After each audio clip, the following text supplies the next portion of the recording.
And right now, where you are with your art, what, if anything, stops you from going deeper or going to the next level?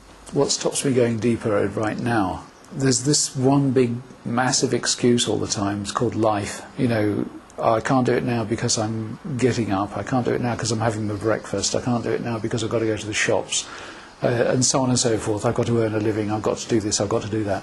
So it takes a lot of focus and determination. Or conversely, you could say it just takes a lot of letting go and not trying. But I guess that's why I'm a bit screwed up in this sense. You know, I find it difficult to actually just get down to doing work and producing it because of so many other things in my life going on. And removing those other things makes me feel as if I'm not really either contributing or performing or doing what I need to do to actually get by day to day. So there are 1,000,001 excuses or reasons or whatever you like to call them to stop me going deeper. And whether it's a question of just letting go of all that or whether it's a question of being extremely determined to do it, I'm not sure.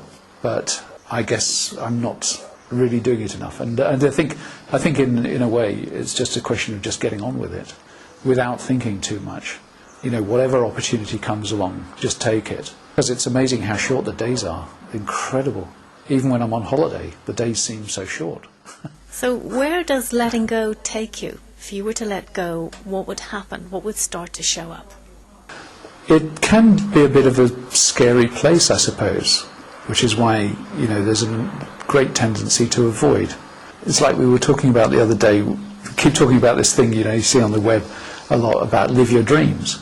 And I said, well, if I lived my dreams, I'd be in jail now. You know, what goes on deep inside you sometimes, you know, is pretty raw and pretty difficult in terms of expressing it. And I suppose there's a fear around acceptance and a fear around all sorts of things if you truly get down to what's really underneath a lot of this stuff. And if you break through the dross, I mean, very often when you're starting on an idea, say for an advertising campaign or something, you have to go through all the dross first, and get rid of all the obvious ideas and the things that are fairly near the surface to get down to something a bit more meaningful. With the art, I feel it's that kind of process. I'm still skimming the surface and putting down sort of fairly superficial ideas, whereas I'd like to get really, really deep. But I'm not sure that, I suppose I just don't know what is deep and what is there when you actually get there, or what I'm likely to be producing. It's funny because the things that I really admire about some of the great artists that have, you know, have been around over the years, and people like novelists and anybody, and in films, of course, it's when people are expressing those deepest feelings. And it can be a bit messy, and it can be extremely passionate, and it can be anger, it can be all sorts of things. That's when they have your attention, and I guess that's what I'm avoiding to do a lot of the time. So if you were addressing a group of artists, as you often do when you teach, and they were grappling with these issues, what advice would you give them? I don't feel qualified to give advice when I know that I'm not doing it myself. What would I tell them? Do I know? Well, I know what's required to get through it. I'm not sure I do. Maybe it's different for everybody.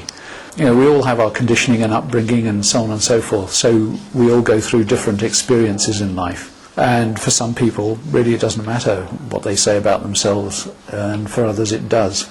To get through it, you just got to work. You just got to keep doing stuff and not trying to tidy your life up all the time or the work.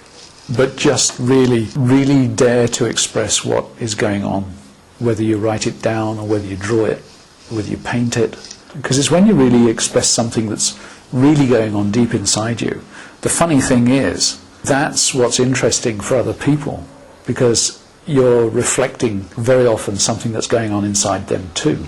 And it's all hidden, isn't it? It's all beneath the surface, which is very odd. And yet, why do we relate to things? Why do we feel amazing about a piece of art? It's because of something inside us. We only feel things inside us, so we must be able to relate on some level.